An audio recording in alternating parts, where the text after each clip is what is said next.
Hi hello నమస్తే welcome to నేటి దాత్రి నేను మీ శివసుబ్రహ్మణ్యం. హరీష్ రావు గారు నిన్న ఒక స్టేట్మెంట్ చేసిండ్రు. ఏది మన హోమ్ గార్డ్ సాలరీస్ డిలే అవుతుంది, దాన్ని వెంటనే క్లియర్ చేయండి రేవంత్ రెడ్డి గారు అని చెప్పి హరీష్ రావు గారు ఒక స్టేట్మెంట్ చేసిండ్రు.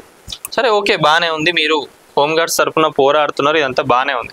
కానీ మనం చూసుకున్నట్లయితే తెలంగాణ ఉద్యమంలో కొన్ని వందల మంది హోమ్ గార్డ్స్ కూడా వాళ్ళ జాబులన్నీ పోడగొట్టుకున్నారు. ఇది బీఆర్ఎస్ గవర్నమెంట్కి తెలియదా అంటే తెలుసు. కేటీఆర్ గారు దీన్ని ఇన్షియేట్ తీసుకున్నారు, కానీ కొన్ని కారణాల వల్ల అక్కడ సిచ్యువేషన్స్ వల్ల దాన్ని వీళ్ళు క్లియర్ చేయలేకపోయినారు. ఇప్పుడు నేను రేవంత్ రెడ్డి గారు ఇప్పుడున్న ప్రజాప్రభుత్వానికి కూడా ఏం చెప్తున్నా అంటే, హోమ్ గార్డ్స్ ఎవరైతే ఉన్నారో వాళ్ళందరూ కూడా కొన్ని వందల మంది హోమ్ గార్డ్స్ కూడా ఉద్యమం అప్పుడు జై తెలంగాణ అని అన్నందుకు అప్పుడున్న ప్రభుత్వం వాళ్ళందరినీ కూడా జాబ్లకు వెళ్ళి తీసేసింది. ఈ రోజు ఇప్పటికీ కూడా వాళ్ళ కొలువులు తెలంగాణ వచ్చినాక మా బతుకులు మారుతాయేమో అనుకొని ప్రతి ఒక్క హోమ్ గార్డ్ ఇప్పటికి కూడా వేచి చూస్తున్నారు. మరి వాళ్ళ సంగతి ఏమిటి? వాళ్ళకి ఆల్రెడీ కొంతమందికి ఆర్డర్స్ కూడా వచ్చినాయి, వీళ్ళని జాబ్లోకి తీసుకోండి అని చెప్పి కూడా కొన్ని ఆర్డర్స్ వచ్చినాయి. అట్లా చాలా మంది హోమ్ గార్డులు ఉన్నారు. వాళ్ళందరి పరిస్థితి ఏంది? నేటి దాత్రి ఇప్పటి నుంచేనే కాదు, గత కొన్ని సంవత్సరాల నుంచి కూడా వాళ్ళ తరపున ఫైట్ చేస్తూ ఉన్నది.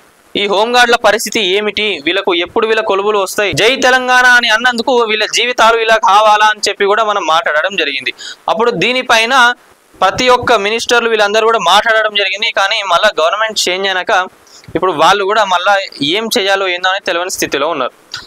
అట్లా హోమ్ గార్డ్స్ అందరూ కూడా ఇప్పుడు ప్రజాప్రభుత్వం వచ్చినాక అరే ఇప్పుడన్నా మా కొలువులు వస్తాయేమో అని చూసి హోమ్ గార్డ్స్ అందరూ ఎదురు చూస్తూ ఉన్నారు.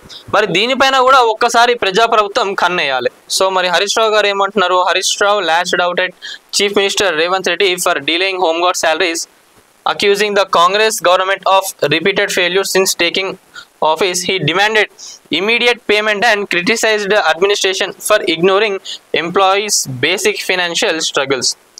ఓకే, కామన్ ఇదంతా. ఏంటంటే అపోజిషన్లో ఉన్నప్పుడు ఇక్కడ ఏదైనా డీలేస్ జరిగితే వాళ్ళు ప్రశ్నించడం అదంతా జరుగుతూనే ఉంటుంది. సో ఇక్కడ ఏంటంటే హోమ్ గార్డ్స్ గురించి టాపిక్ వచ్చింది కాబట్టి ఈరోజు ఎవరైతే జాబ్స్ ఓడగొట్టుకున్న హోమ్ గార్డ్స్ ఉన్నారో వాళ్ళ గురించి మాట్లాడడం జరిగింది. రేవంత్ రెడ్డి గారు ఒక్కసారి దీనిపైన నజర్ పెట్టండి. వాళ్ళందరికీ కూడా ఆర్డర్స్ ఉన్నాయి, వాళ్ళందరూ కూడా వాళ్ళ కొలువులు ఎప్పుడు వస్తాయా అని వేచి చూస్తున్నారు. సో హోమ్ గార్డ్స్ని నిజంగా వాళ్ళందరికీ వాళ్ళ జాబ్స్ మళ్ళీ వాళ్ళకి రిటర్న్ వచ్చేటట్టు చేస్తే ప్రతి ఒక్కరు కూడా ప్రజాప్రభుత్వానికి రేవంత్ రెడ్డి గారికి రుణపడి ఉంటారు. ఇది గత ప్రభుత్వం బీఆర్ఎస్ ఏమైందంటే కొన్ని కారణాల వల్ల వాళ్ళు చేయలేకపోయినారు. కానీ ఇప్పుడు ప్రజాప్రభుత్వం వచ్చినాక మీ పైన వాళ్ళు నమ్మకం పెట్టుకున్నారు. ఈ నమ్మకాన్ని మరి మీరు నిలబెట్టుకుంటారా మరి ఏందనేది వేచి చూడాలి.